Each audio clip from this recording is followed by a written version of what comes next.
Ассалаумағалейкум, сендермен бірге Қуандық влог YouTube каналы. Қазақтың көк туын көкке желбіреткен ақтаулық жігіт Европа мен Африканы бөліп тұрған бұғазды 6 сағатта жүзіп өтті. Видеоны қарамас бұрын каналға тіркеліп колокольчикті басуды ұмытпаймыз.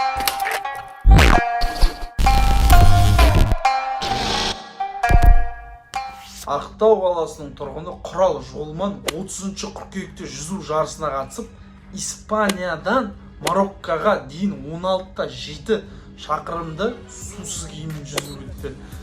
Деген керемет. Құралдың Африка жағалауларына жолы Европа мен ең оңтүстік нүктесі Тарифадан басталған деп хабарлайды Қазнұр. Құрал бұған дейін Стамбулда құрқаралық жүзуге қатысқан. Ол Босфор бұзағын жүзіп өтіп 6-5 шақырымды бағындырды.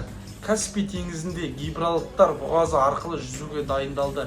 Гибралтардан өту оңай емес, қатты жел, толқын және су суық. Құралдың қолынан келді. Ол 740 жүзушінің ішінен Гибралтарды су киімсіз кесіп өткен бірінші қазақстандық. Алдағы уақытта ұлымның бүкіл мұхитты бағындыру жоспары бар, дейді спортшының әкесі Толбай Таласбаев.